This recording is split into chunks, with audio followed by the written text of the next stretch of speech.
Boa tarde. Estamos aqui mais uma vez com o programa Palavra Inquieta. Temos hoje a presença ilustríssima da minha amiga Estrela Leminski, Estrela Ruiz Leminski. Hoje nós vamos bater um papo sobre poesia, sobre muita coisa sobre poesia. E temos aqui hoje o livro dela. É o segundo livro? Segundo livro que a Estrela lançou. Agora o livro está sendo lançado daqui uns dias em São Paulo, no dia 30 de agosto. Depois ela vai dar mais notícias. E vamos começar a conversa. Boa noite. Boa noite. Boa tarde, boa noite, não sei. Depende do fuso horário.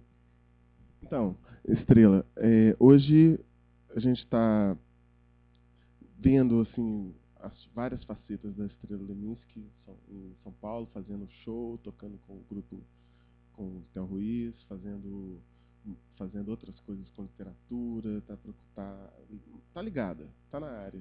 Como é que é essa experiência para você de estar transitando entre linguagens? Eu passei um período bastante reclusa, assim, porque eu estava fazendo mestrado.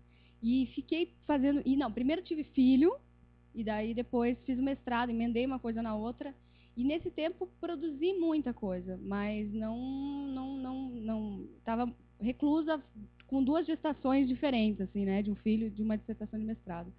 E então agora que eu me libertei assim da fase bebê do meu filho e defendi o mestrado, fica parecendo assim que nossa, está fazendo tudo ao mesmo tempo agora, porque está tudo é, surgindo agora, sendo lançado agora, e isso acaba motivando também a gente produzir mais coisas, fazer mais parcerias, enfim. Então nesse ano 2011, mas principalmente agora no segundo semestre, está acumulando assim estão acumulando alguns eventos de lançamento tanto do livro quanto do disco.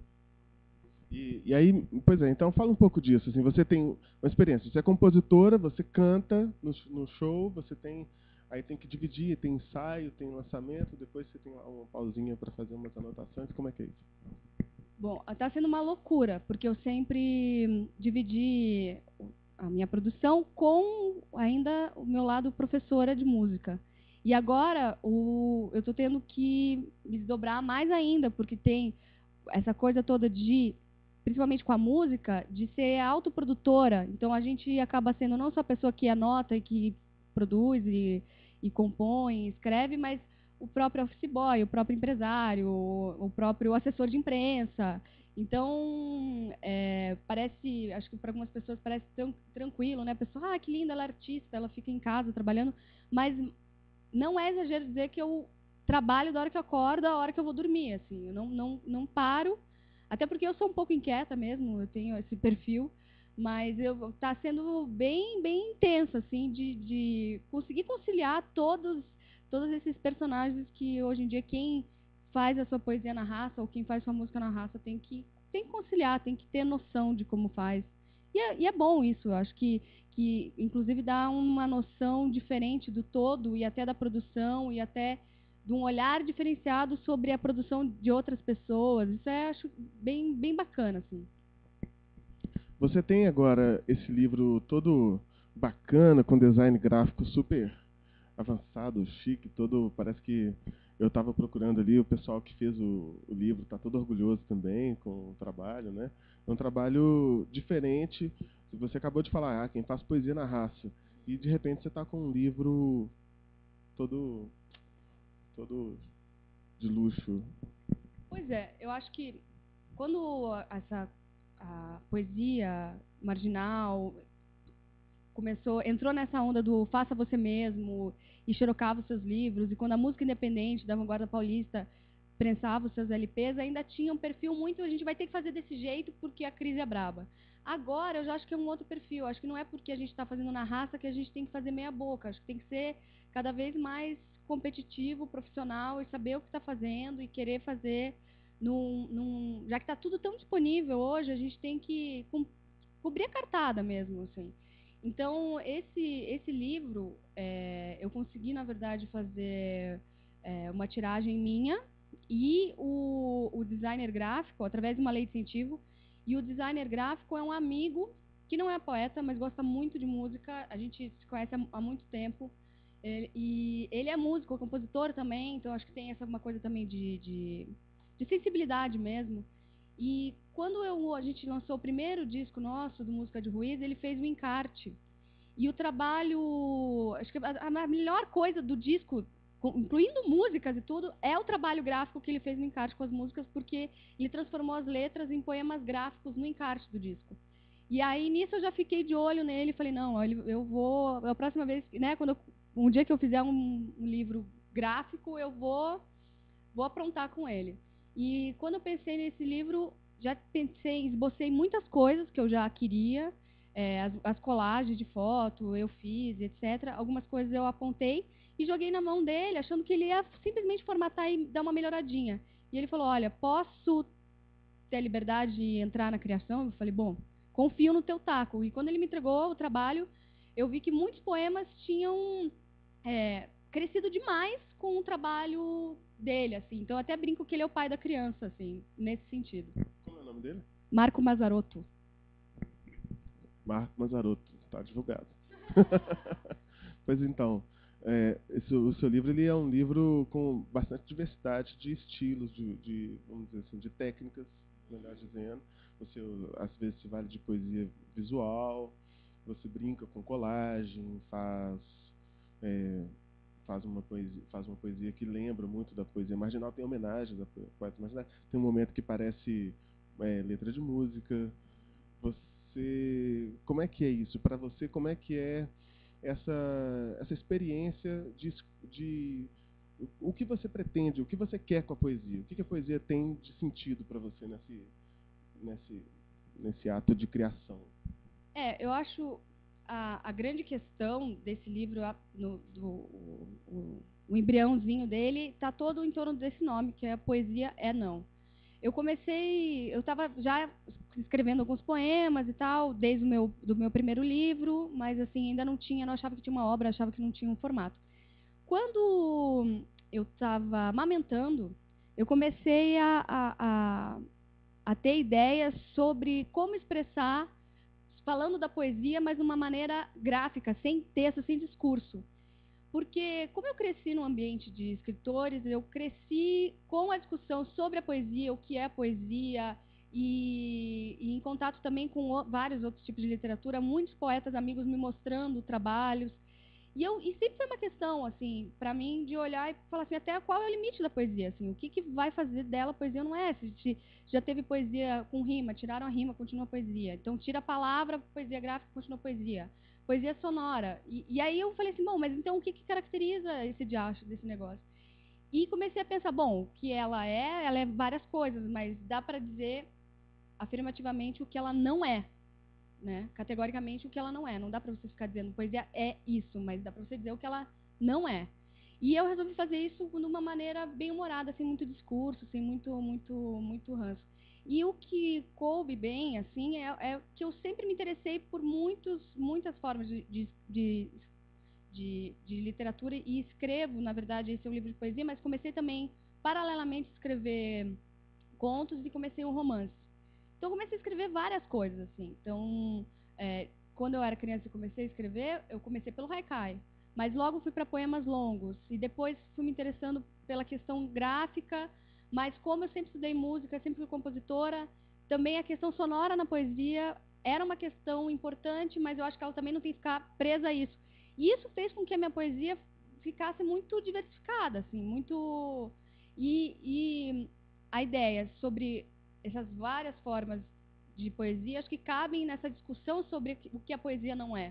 Se a poesia não é isso, não é aquilo, pelo livro estão vários exemplos do que a poesia pode ser também, né? Não do que a poesia é, mas do que a poesia pode ser. Então, dentro do livro tem tanto poemas bem visuais, como poemas que não têm absolutamente nem rima, nem métrica. Então, assim, passa por várias maneiras, até porque isso, acho que partiu até de uma vez que acho que foram me entrevistar e me perguntaram o que me influenciava na minha escrita.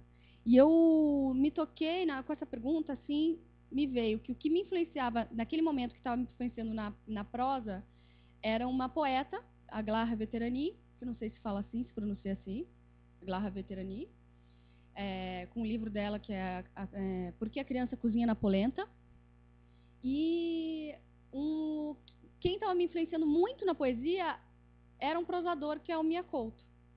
E aí eu falei, bom, então, sabe, na hora já me caiu a ficha de que tinha alguma coisa já fora de ordem. E aí eu resolvi fazer essa discussão toda, uma costura do livro, mas é um livro, a discussão está ali, mas sem nenhuma conclusão. É para ser discutido, para ser refletido, e enfim, e é isso.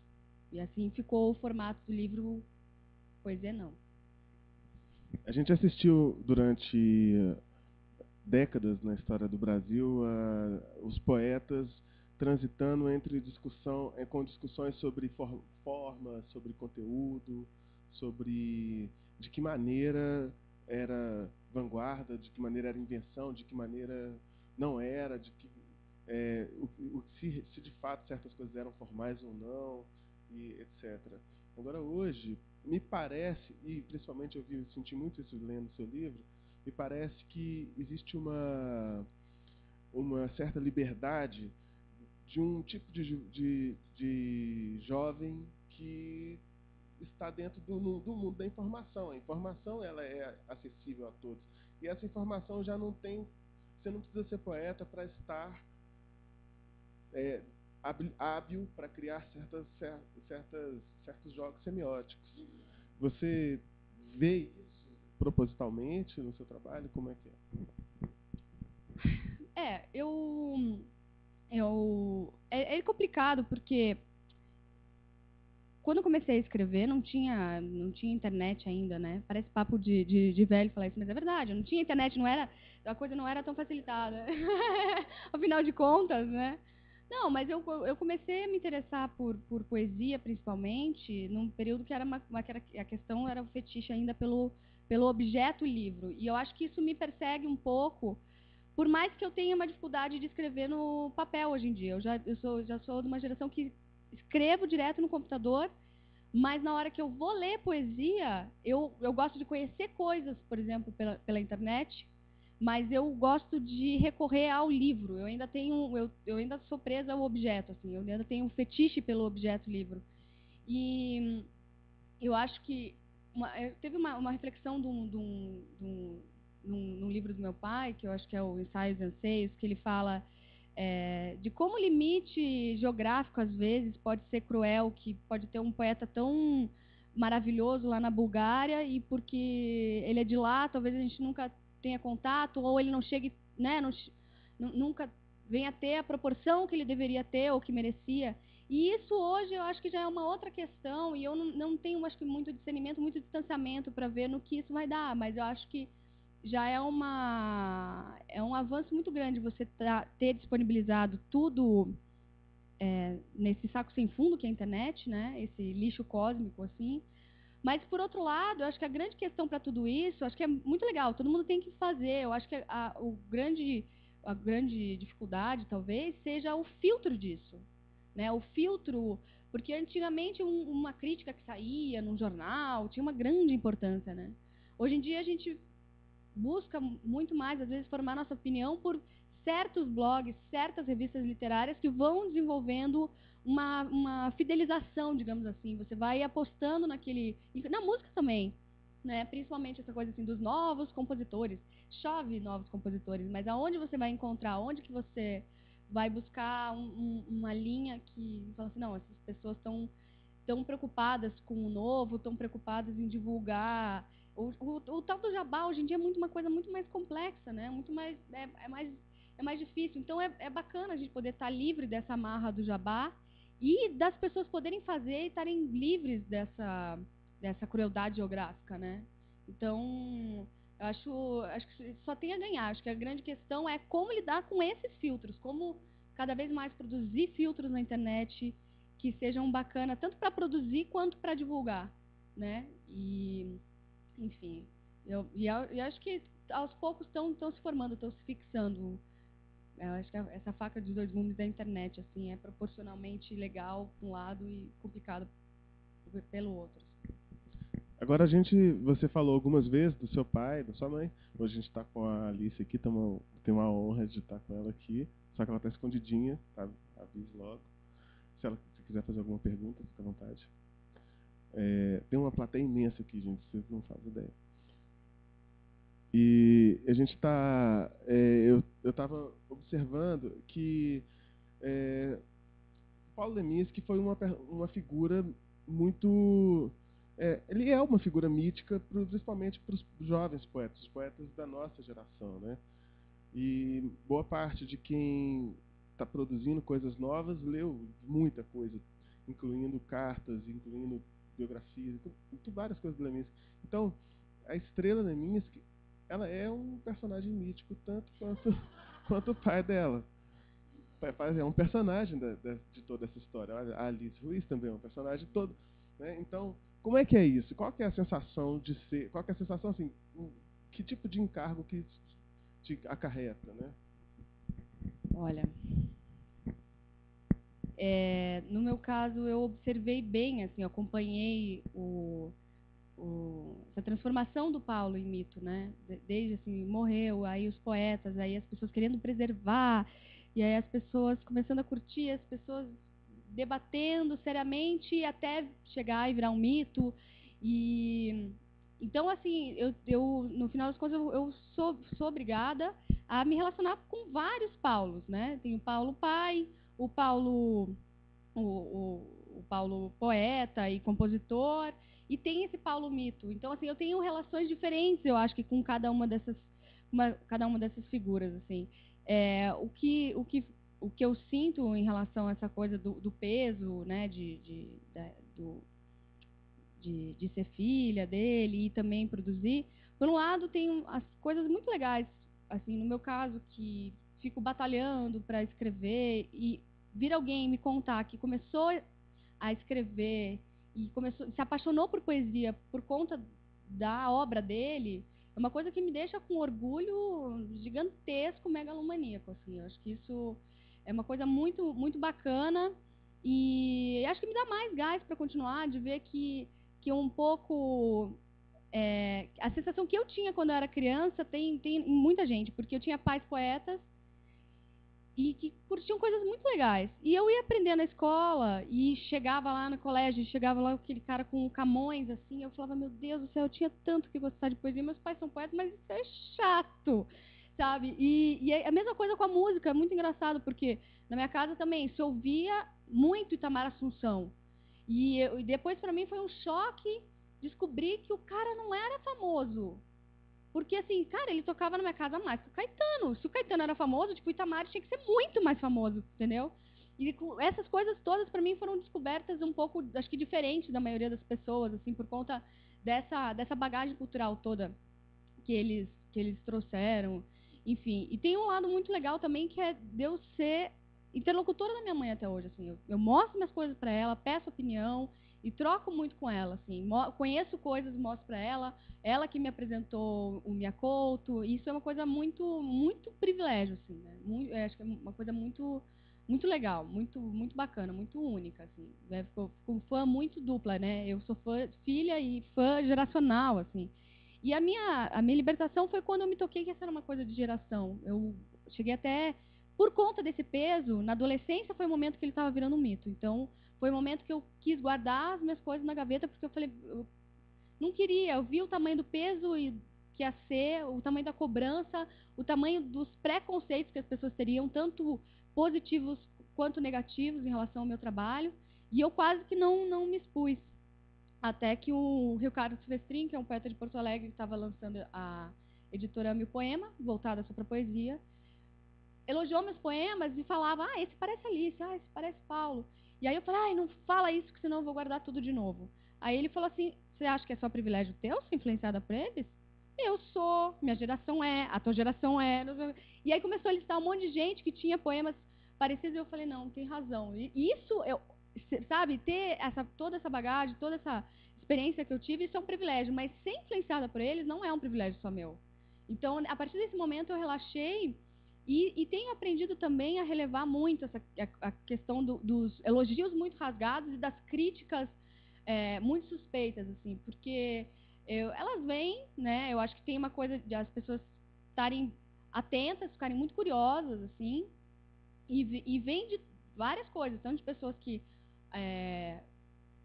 leem ou ouvem as músicas e se decepcionam, quanto pessoas que gostam, falam, pô, que bacana, você conseguiu um caminho teu no meio disso e tal. Então, assim, eu tenho, às vezes, que filtrar e até enxergar até que ponto aquela crítica ou aquele elogio dizem mais sobre a pessoa que está falando do que sobre o meu trabalho, sabe? E eu acho que isso tem o lado positivo disso, é que eu estou sempre refletindo sobre o que eu estou fazendo. Assim. O meu primeiro livro, eu tinha feito muitos poemas na infância e na adolescência, e os da infância eu datei para as pessoas saberem, né, terem um pouquinho de assim, né, entenderem assim que era uma coisa de criança, não levarem tão a sério, sabe? Essa era a minha intenção. Mas aconteceu de chegar uma pessoa para mim e falar: olha, você colocou data nesses poemas para as pessoas acharem que você era uma menina prodígio? E aí que eu me toquei, que é óbvio, se uma pessoa lê uma poesia e uma parte da poesia está no que você escreve, uma parte está no leitor, obviamente a tua intenção com aquilo também vai estar uma parte do leitor. E se ele já tem qualquer tipo de um olhar um pouquinho diferente do teu, uma bagagem com um tipo de poesia diferente, ou uma experiência com a obra do meu pai e da minha mãe, já pode mudar completamente, inclusive, a intenção do que eu fiz. E isso fez com que eu começasse a tomar, por um lado, mais cuidado e, por outro, também largasse mais o foda-se. Eu falei, não vou conseguir agradar mesmo. Ainda mais que, tanto na música quanto na poesia, é tudo muito heterogêneo. Eu gosto de muita coisa, sou muito eclética, tanto na literatura quanto na música. Então, eu faço coisas muito diversas. Assim. Eu não consigo pegar um gênero e me aprofundar nele. Eu gosto de explorar diversas formas, porque eu acho que cada coisa que eu quero expressar vai ser só pode ser com aquela forma, não pode ser numa forma que eu pré-determinei para eu impor um estilo. Eu não estou tão preocupada em imprimir um estilo, eu estou preocupada em fazer, né? Como diz Tom Zé, façam as coisas, né? Eu acho que é muito pretensão, além do que depois deles querer ficar fazendo, né, um gênero, estilo. Eu prefiro que outras pessoas façam, acho que não sou eu que tenho que fazer, sabe? Aquela coisa, o Caetano Veloso não tem que estar sendo genial até hoje, assim, ele já fez um grande trabalho. Não é porque eu sou filha que eu tenho que ficar, né? Acho que não cabe a mim. Tem um monte de gente muito bacana que está muito mais apta que eu para sair fazendo isso. Então, é essa hora que eu toco foda-se. Pode falar um poema para a gente dar uma... um poema para respirar. O assunto vai ficando assim, tem essa coisa, vai ficando... Você falou da poesia marginal? Esse foi um poema que eu fiz para o Nicolas Baer. Ah, é? Esse poema? Ah, maravilha, tá. Esse poema é para o Nicolas Baer, porque tem um livro dele, não sei se você viu, O Meu Umbigo, que é incrível, que é um dos poemas, um dos livros mais, assim, que mais me chocaram e que tem tudo a ver com isso, assim, do choque do que é a poesia. É um livro com um formato bem diferente. Então é para ele porque tem um quê desse formato. Minha poesia é marginal e por isso vê o centro. Minha poesia era virgem até sair que nem louca flertando com outras poesias em Minas Gerais. Minha poesia se convenceu que quem gosta de folha cai na literatura ou na botânica. Minha poesia será copiada na internet e usada em todo o ensino público, inclusive no vestibular. Mas isso só quando eu morrer. Minha poesia queria morar em BH, passar as férias nas Chapadas e ser sucesso absoluto em São Paulo. Minha poesia não aceita conversa fiada. Favor não insistir. Pois é, você falou do Nicolas Baer e isso me remete a uma coisa que eu vejo que é uma marca sua e é uma marca, acho que é uma marca geral, por isso que a gente está falando, estou repetindo da nossa geração, é uma marca geral das pessoas que escrevem, que estão nessa faixa entre, vamos dizer, 28 e 38 anos,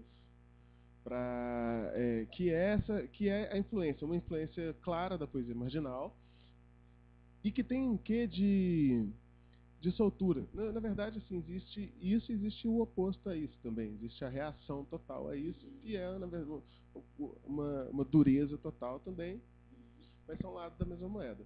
Então, existe você, eu sei que eu vejo você, tem o Bruno Brum, tem às vezes aparece assim, o Makely faz isso, às vezes... são vários poetas que brincam um pouco com a linguagem, no sentido de fazer com que ela esteja deslizando, assim, ela está aí, como se a gente estivesse distraído. Esse é, na verdade, é um pouquinho distraídos venceremos, né, o Lenin. E então, às vezes eu vejo com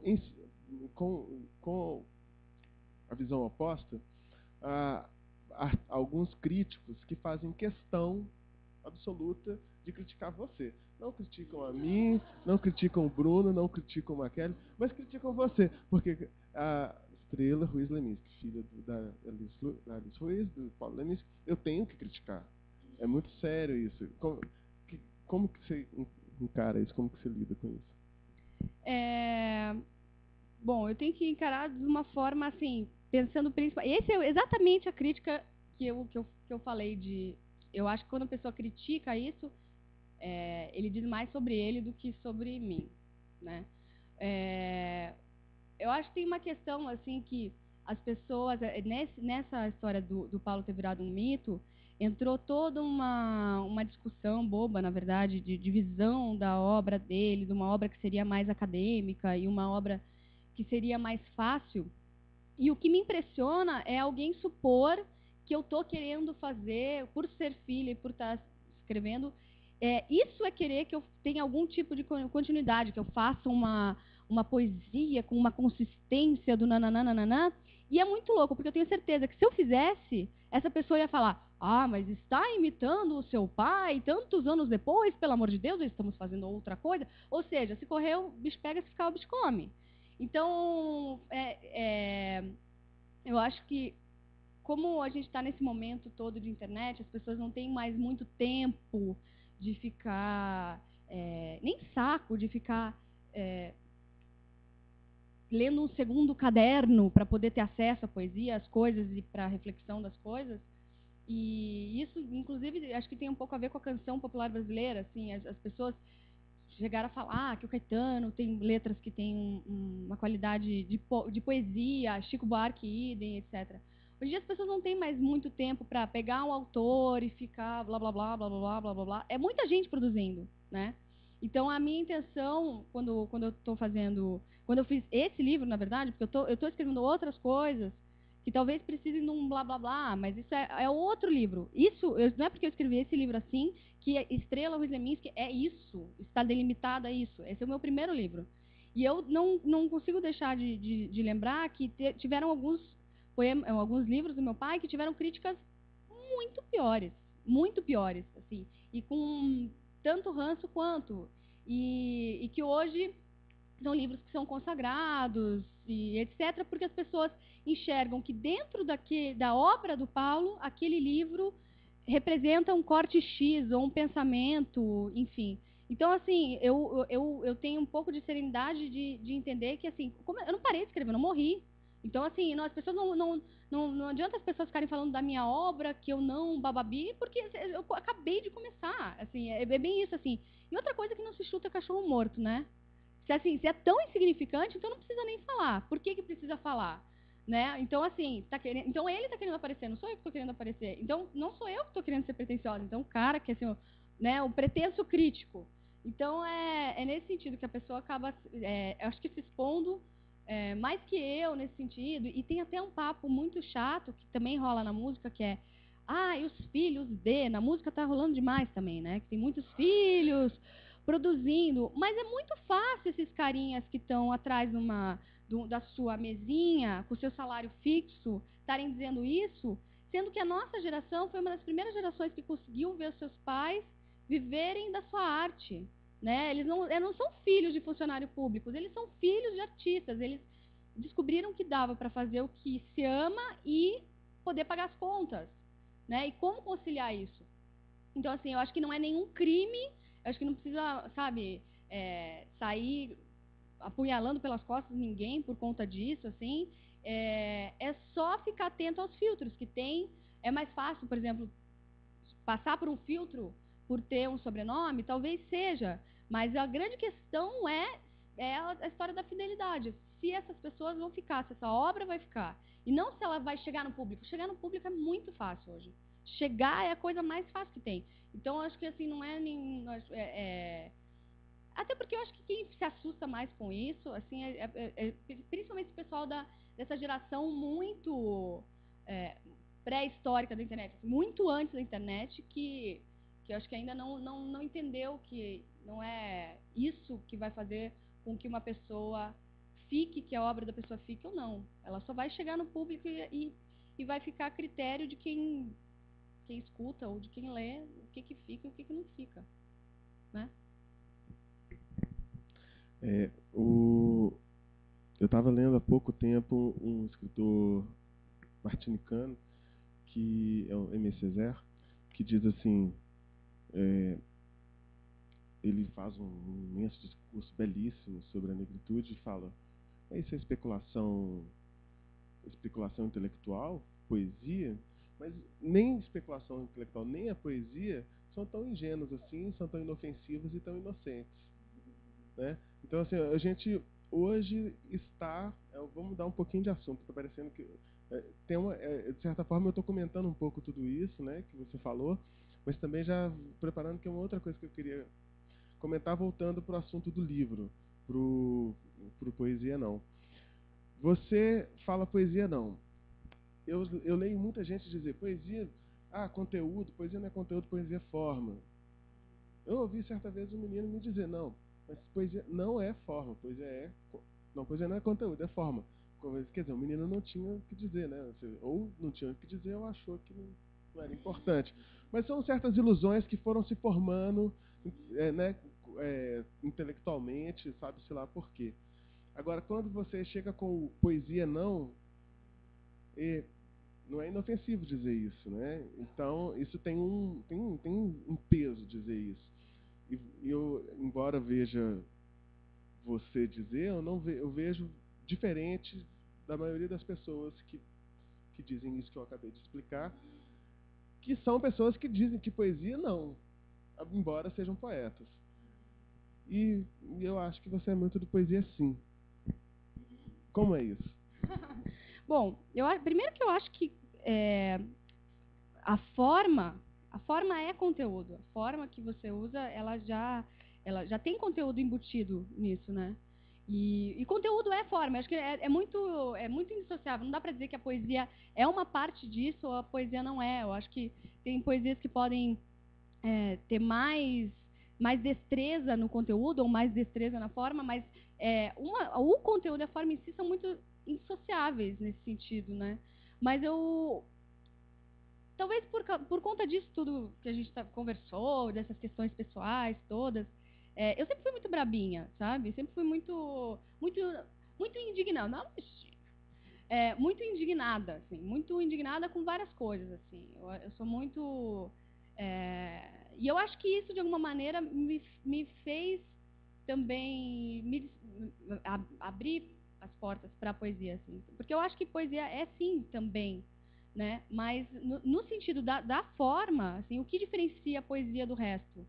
Né? Por que fazer um poema? Para que fazer um poema? Você pode fazer um discurso, pode fazer um texto, pode fazer uma música, você pode fazer um vídeo, botar no YouTube. Aliás, se fizer um vídeo no YouTube, acho que vai ter, talvez, de repente, mais acessos, vai ser mais famoso, pode ganhar dinheiro com isso. Assim, mas para que poesia? Entendeu? O que faz dela ser poesia? Para que fazer poesia? E eu acho que o que diferencia a poesia do resto sempre é um questionamento. O questionamento vem sempre desse não. Você só se questiona se você encontra algum tipo de barreira. Se você não tem nenhuma barreira, você não tem por que questionar. Então é esse não que faz você questionar e faz você transgredir alguma coisa. Pode ser o conteúdo, pode ser a forma, pode ser a linguagem, pode ser a questão visual. Mas se você está colocando aquilo ali na poesia, em forma de poesia, com conteúdo e forma, que seja qual for, tem um propósito, porque senão você escreveria uma prosa. Eu acho que prosa, no sentido, não é que a prosa é sim e a poesia não. A prosa é óbvia. Exatamente. Assim, a prosa é outra coisa. Acho que o que faz a poesia ser o que ela é sempre esse impulso de você, mesmo que você faça um soneto, você vai querer enquadrar aquilo num ritmo. Por que você quer enquadrar aquilo no ritmo? Ah, eu quero que as pessoas decorem, mas por que você quer que as pessoas decorem esse texto e digam? Não, porque você quer que aquilo signifique para as pessoas, mas aquilo só vai significar para as pessoas se essa pessoa tiver um questionamento e aquilo ali for algum tipo de resposta para aquilo. Então, no final, sempre bate nesse questionamento, né? Você não passa inerte por uma poesia, assim. A ideia dela, a intenção do poeta, inclusive, é que não é para você passar em branco por aquilo, assim, né? E achar bonitinho, não lembrar. Aquilo ali tem que ter algum impacto. Então, acho que nesse sentido que o poesia não. Só que, claro, que esse impacto constrói um sim do cacete, né? Mas, assim, o início dela sempre é esse não, de alguma maneira. Bacana. Essa angústia, assim, de você dizer né, você acaba de fazer o poema, você tem que mostrar o poema, você acha que o poema precisa estar visível para o público. De repente você tem a chance de publicar o livro e acontece um fenômeno que é muito típico da nossa geração, que está relacionado com isso. Chegar até fazer com que o poema seja publicado e aconteça de alguma forma, apareça escrito em algum lugar, é muito fácil. Muito fácil.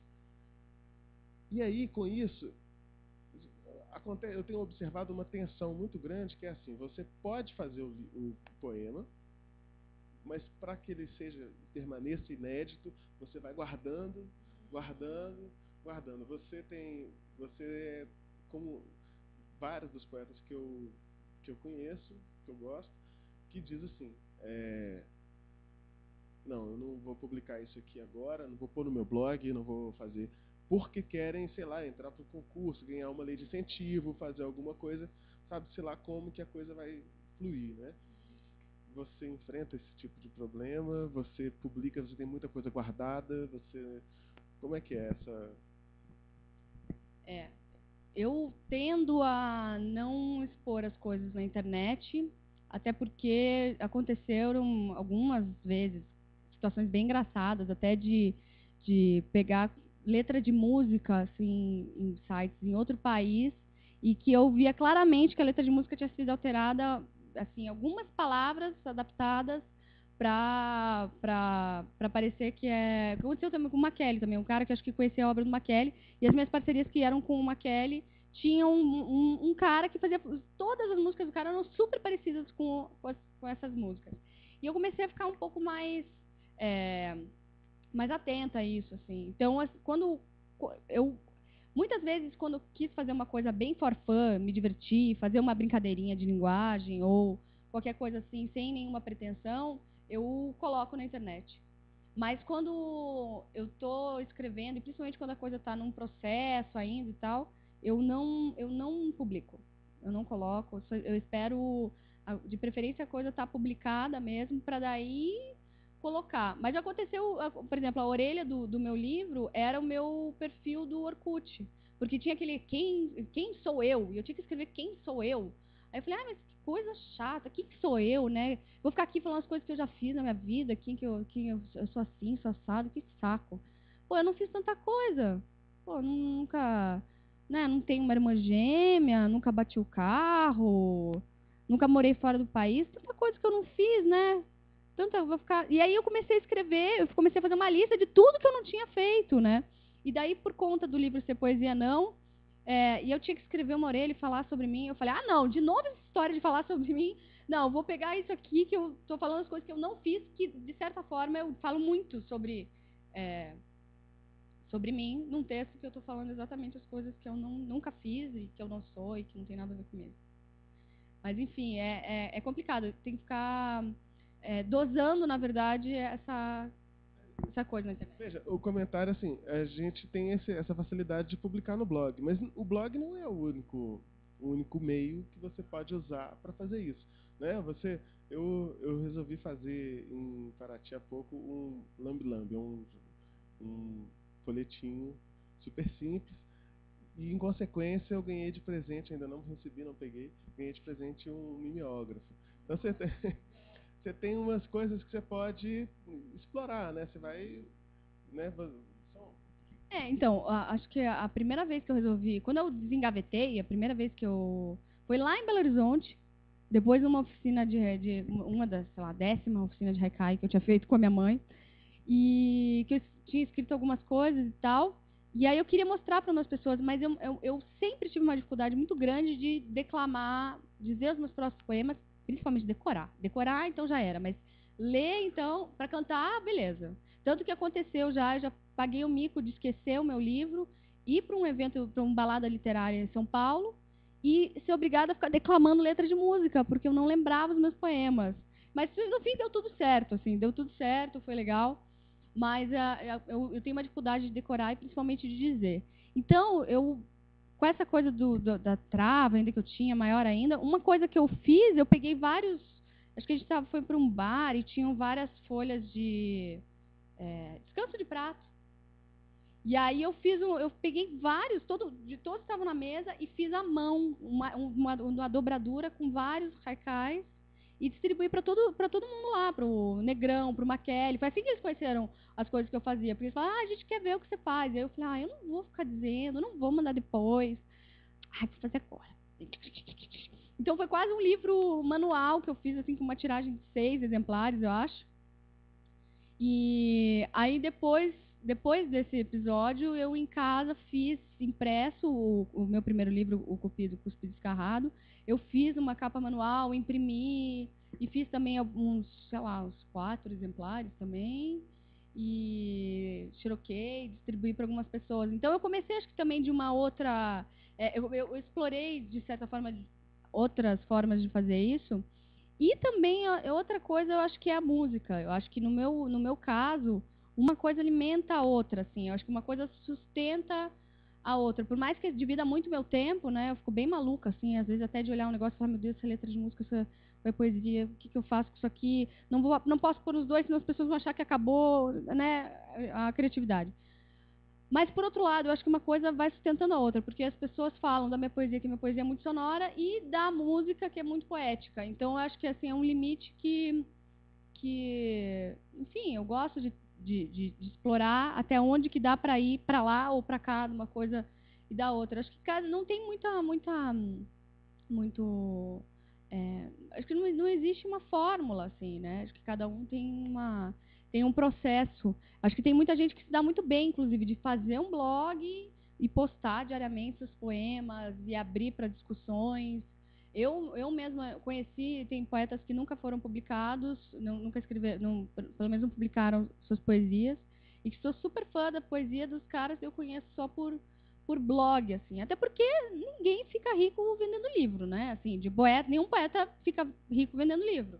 Acho que a questão de você escrever e publicar um livro é simplesmente para você alimentar o fetiche de pessoas como eu, que adoram ter aquele livro de poema e poder recorrer e poder marcar página, sabe? Marcar, deixar assim, ler tanto que você fica com aquela página assim, que você meio que fica aberto lá naquele poema. É mais para alimentar isso do que qualquer outra coisa, assim. Não hoje em dia tem Clara Verbuck, por exemplo, né? As pessoas conheceram ela super nova e publicava as coisas direto em blog. Eu acho bem bacana, assim. Eu acho que até tem que tomar até cuidado para não ficar uma coisa, virar um fetiche de internet, assim. Eu tenho que ser super hype, descolada para daí na internet todo mundo me amar. Né? Que eu acho que assim, é um outro lado da mesma moeda. Assim, eu tenho que ser amado pelas editoras, eu tenho que ser pela Companhia das Letras. Não, eu tenho que fazer um blog, tenho que tatuar e ser super... Tipo, Não, eu acho que antes disso existe um trabalho a ser feito. E como você vai colocar isso, aí é uma outra questão e cada vez tem mais facilidades. Mas antes disso vem o trabalho, antes disso tem a obra em si, né? E, bom, parece que veio uma pergunta logo ali antes. Bem? Mas antes de vir a pergunta, eu queria te falar, você como blogueira, eu tenho um interesse especial pelo aspecto da interlocução em geral, né? Quando você conversa, quando você fala do que você faz, você acaba tendo um diálogo melhor com as pessoas que você, sei lá, seus possíveis leitores, possíveis possíveis pessoas que vão trocar ideia com você, que vão ser professores também, etc.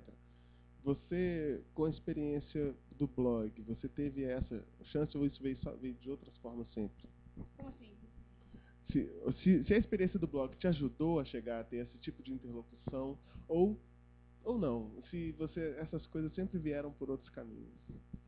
Eu acho que a interlocução acaba vindo mais da minha busca pela obra de outras pessoas, porque o blog ainda fica um pouco limitado, essa coisa assim, tem um comentário, mas eu acho que de certa maneira as pessoas, existe uma netiqueta, né, uma coisa, uma etiqueta de internet, que eu acho que é mais talvez seja mais polida do que ao vivo. Por um lado que, né, a internet fomentou o bullying, que as pessoas, por um lado, têm mais cara de serem mais loucas, mas na hora de criticar, eu vejo que as pessoas são muito 8 ou 80, assim, ou saem metendo a boca, ou é tipo muito, que lindo. Mas às vezes eu vejo, por exemplo, já aconteceu comigo de colocar, por exemplo, um vídeo na internet. Tem o maior trabalho, por exemplo, faço um vídeo com um poema lá, coloco na internet.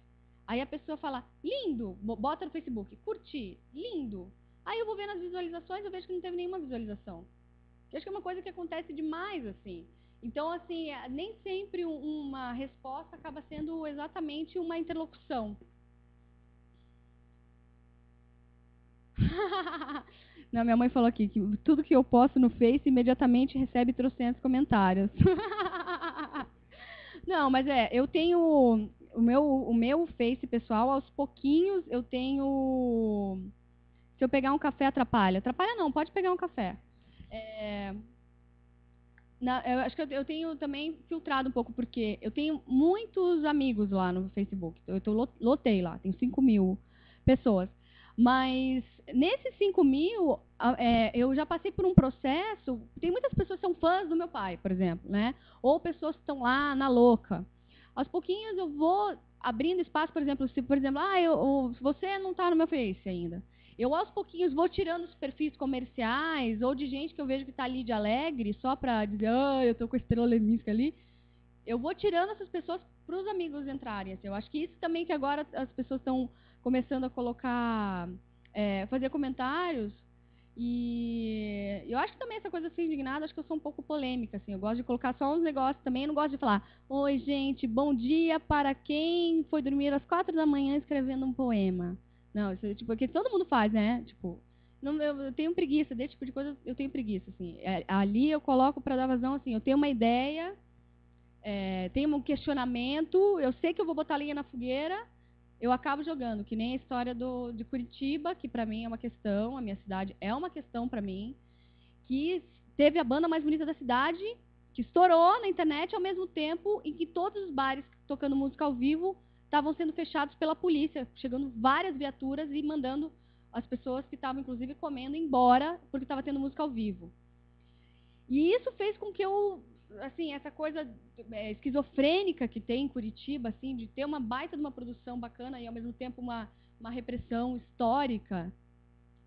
Eu lancei, eu estava indignada, mas em vez de simplesmente falar, ai, gente, que chato, né? Poxa vida, Curitiba, pô, não, sempre, sempre, sempre. Em vez de eu fazer isso, ficar fazendo discurso, eu resolvi fazer uma inversão e fiz um negocinho, uma JPG lá, simplesinho, que era uma cidade mais bonita para minha banda. E foi um negócio que criou uma repercussão, acho que muito maior do que se eu tivesse falado, ai, gente, vocês viram isso, que chato, sabe? Que eu acho que isso eu também acho que tem um pouco essa coisa da preocupação da forma. O conteúdo é o mesmo.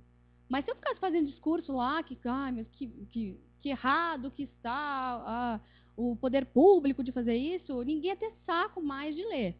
Então, assim, eu fiz uma coisa mais curta, mais rápida, e que eu falei as coisas ali e que muita gente também queria ter dito, assim, de uma maneira ou outra.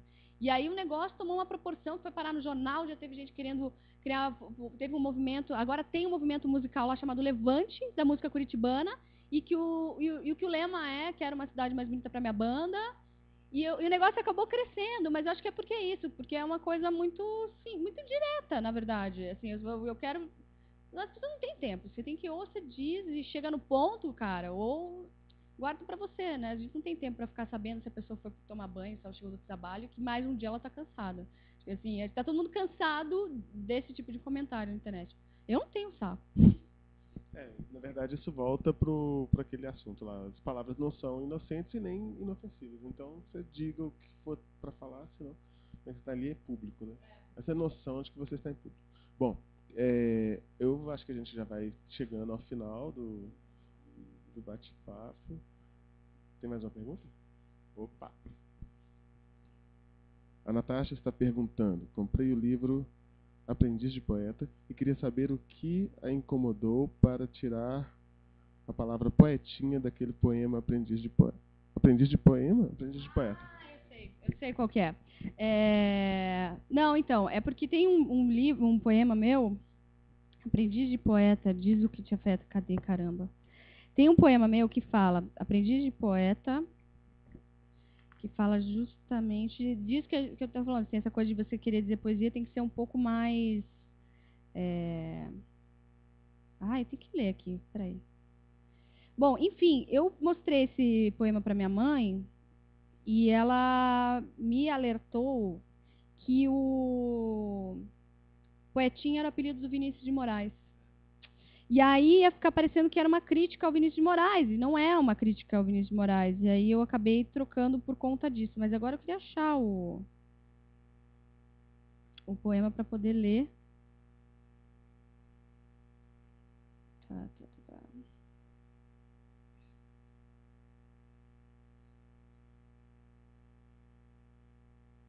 Era para ter decorado? Aqui, achei.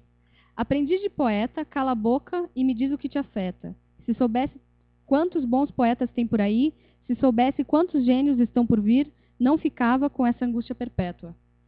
Que é um pouco isso, assim, é a hora de tocar um pouco foda-se, sabe? Não ficar essa coisa tipo, eu quero agradar, mas sem muito trabalho. Não, tem que dar um pouco de trabalha, e daí bota a cara a tapa, entendeu? Não precisa ficar tipo, meu sais, assim, que eu vejo que fica muita gente, porque isso que acontece um pouco na música também, porque a gente teve tantos ismos, né? Teve a poesia concreta, daí teve a poesia marginal, e depois disso não teve um grande movimento na literatura, não teve um grande movimento na música. E acho que as pessoas, algumas pessoas, não todas, ficam um pouco à mercê de querer lançar um grande gênero, lançar um outro ismo.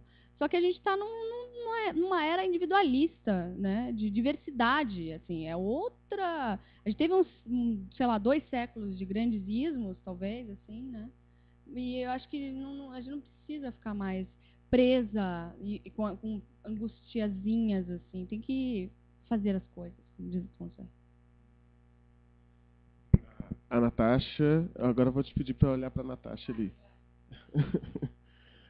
A Natasha também quer saber quem são os poetas contemporâneos não conhecidos pela mídia que a Estrela indicaria. Tá. Tem vários. Natasha e todo mundo. Tem um poeta que eu já conheci o trabalho dele, mas ele lançou um livro recentemente chamado Musga, porque é um livro que fala de natureza e é um livro de poemas bastante sonoros, então tem a coisa com a música. E esse poeta chama Mário Domingues, que é um poeta curitibano, que escreveu esse livro que me impressionou muito. Eu li o poema e li no aeroporto, e eu acho que até paguei mico, assim, porque eu terminava o poema e falava, nossa! E as pessoas de volta olhavam para mim, assim, tipo, do que ela tá... Né? Eu até com o pessoal da banda, eles uma hora chegaram e falaram, Estrela, o que você está lendo, que você está tendo teu chilique? E aí acabei passando o livro para todo mundo. Mário Domingues é um. Outro poeta... acho que os poetas curitibanos estão vários no meu ranking aqui. Mas tem outro que é o Luiz Leprevot, que ele também tem essa dobradinha de compositor e poeta, que é um poeta que eu tenho curtido demais também. E uma coisa à parte é a performance dele declamando os poemas. Gosto de tudo que o Ricardo Silvestrin faz, que é esse poeta de Porto Alegre. Gosto de tudo que o Marcelo Saea faz, que é carioca, mas que agora também mora lá no Rio Grande do Sul. Lucy Colim, também. Curitiba também. Adoro as coisas que ela faz. Não, é que tem uma produção muito legal mesmo em Curitiba, assim, não é brincadeira, assim, tem muita gente produzindo coisas incríveis lá. Mas acho que, assim, de saída... e Joana Corona. Joana Corona também é uma poeta de Curitiba, e que sobrinha do Ricardo Corona, que é um baita de um poeta também. Ela já também já vão encher o saco dela de influência do seu tio. Mas ela tem um caminho muito próprio, muito bacana também o trabalho. Foram pessoas que foram os livros mais recentes assim que eu fui devorando e fui me impressionando. São bem diversos assim, não cada um desses que eu estou falando não segue em nenhum nível a mesma linha de poesia, mas que cada um na sua forma e no seu conteúdo me impressionaram assim. Bom, se eu lembrar de mais alguém agora, eu falo. O Maquele-Ká, eu adoro as coisas que ele faz, mas ele está muito bocó, não anda produzindo muita coisa, chato. Sim. Bacana. Na verdade, no final das contas, vai ter pouquíssimos poetas que estão na mídia, né? Isso é também um fato que a gente mais ou menos acostuma, mas é legal porque e, na verdade, existe um grupo que a gente acaba conhecendo mais, né? Você sabe que eu acho que tem, por um lado, que tem um pouco isso, assim, de o poeta que está na mídia, mas eu estou vendo pipocar muita gente, poetas multifacetados, sabe? Isso eu acho uma coisa muito bacana. Todas as pessoas que eu citei, eu me toquei que, por exemplo, eles têm alguma dobradinha. Por exemplo, o Leprevot, ele é dramaturgo também. O Marcelo Saé, ele tem um trabalho gráfico, ele também tem toda uma questão visual e faz performance em vídeo. E ao vivo também. Com vídeo, isso que eu quis dizer. Ao vivo com vídeo. E tem muitos poetas agora que estão se enveredando com essa coisa da letra de música. Assim. Acho que a gente tem, pelo Brasil, tem uma tradição muito bacana desses letristas poetas. Tem muitos que não estão, talvez, na grande mídia, mas para quem está atento, por exemplo, ao que está acontecendo na música hoje, chega em vários poetas. Porque tem muitos poetas legais que estão, de uma maneira ou outra, representados em compositores e bandas que estão distribuídas por aí. O próprio Lirinha, né, do Cordel do Fogo Encantado, que é um baita de um poeta. E praticamente esteve na mídia com a sua banda, mas que se você vai a fundo, você descobre um trabalho poético incrível. Assim. Até o próprio Vitor Ramil, que também lançou, até o Frank Jorge, que é de uma banda de rock and roll, que eu sou apaixonada, lá de Porto Alegre, é poeta. Então, você acaba se... acho que, na verdade, é um pouco isso, assim, estar atento aos filtros e estar atento. Mas eu acho que não vai estar na grande mídia, acho que mais nada, né, assim, tá fácil na grande mídia hoje. Então, assim, dá mais trabalho mesmo pro público, assim. Eu mesma vejo que tudo era muito mais mastigado, assim. Agora, quando eu quero buscar coisas novas, eu tenho que ter... tem que suar um pouco a camisa, assim, até porque tem muita coisa boa, assim. Então, eu nunca tenho uma descoberta por vez mais. Não tem mais a bola da vez, tem as bolas, né? O comentário que eu também podia fazer sobre isso era que eu tenho percebido que existem produções locais em cada lugar, né? Você vai no Maranhão, tem uns caras sensacionais. Tem o Reuben, tem aqui, o Reuben mora em São Paulo, mas é daqui, ele tem uns amigos, o Celso, uns amigos que são grandes poetas. Você vai aqui para Brasília, tem uns caras legais. Sempre tem uma produção muito interessante, diferente do que está no comum, né? Bom, mas aí, mais alguma pergunta? A plateia imensa aqui. Mas todo mundo está satisfeito, gostou muito, o pessoal aqui gostou muito das respostas da Estrela. E agora está na hora do jabá, né? Eu queria que você falasse do livro, do lançamento, onde vai ser, detalhes. Eu vou lançar na Livraria da Vila, dia 30 de agosto, a hora, não sei, fim da tarde, 7 horas, não sei a hora ainda. Mas é 30 de agosto na Livraria da Vila Madalena. Qual que é a rua, mãe? Fradique Coutinho. Número 1. Você descobrir, eu vou ficar enchendo o saco de todo mundo na internet, todo mundo que me segue vai ficar ouvindo um monte, eu vou divulgar bastante também. E blog, essas coisas vão estar lá. E show em São Paulo vai ter, porque agora a gente vai para o Acre, Fortaleza, Recife, Maranhão, Teresina, setembro. E daí então show e lançamento do livro em Curitiba, dia 28 de setembro. E aí show em São Paulo a gente vai fazer dia 24 de novembro num espaço muito legal aqui chamado Zé Presidente. Tem lançamento do livro em Manaus, dia 3 de setembro. E show no Acre, dia 24 de agosto. E show em São Carlos, dia 25 de novembro. Maravilha, quem for dos lugares vai ter lembrado, muita coisa. Fala o endereço do blog para as pessoas que se quiserem. Bom, é www.leminiscata, só que com K e não com C, .blogspot.com. E se colocar a estrela Ruiz Leminski lá no Google, São Google, aparece de cara, vai aparecer o meu blog. Está um pouquinho desatualizadinho, mas tem um monte de uma verborragia bacaninha lá. Não, mas falta ainda uma coisa. Você não falou sobre o CD. Você está lançando o CD.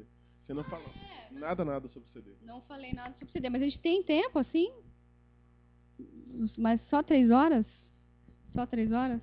Não, então, eu estou lançando também um trabalho que é São Sons, que é as minhas composições junto com o Theo Ruiz, que a gente chama o projeto de música de Ruiz, até porque as pessoas que estão envolvidas com a gente, os músicos, o arranjador, acabaram já compõem com a gente, virou um grupo que extrapolou assim, as composições.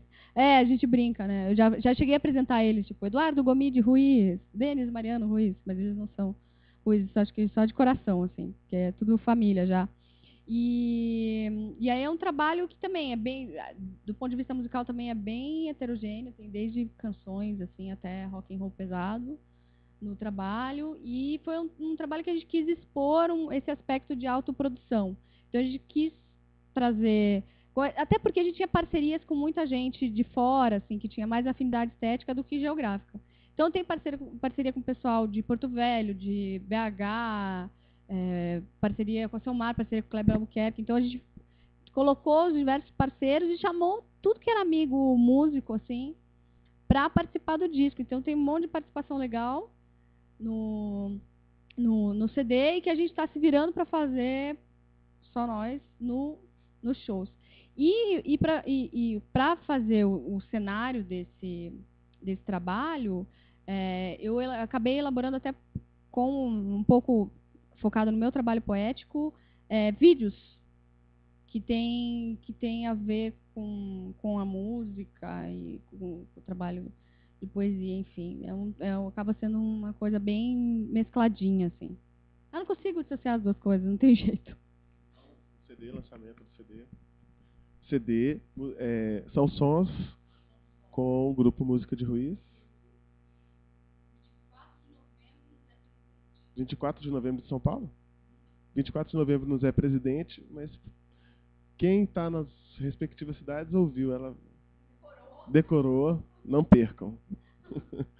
Assistam depois o take ali, o negócio. Então eu quero agradecer a todo mundo que acompanhou, quem mandou pergunta. Natasha. Obrigado. Boa noite para todo mundo. Até a próxima.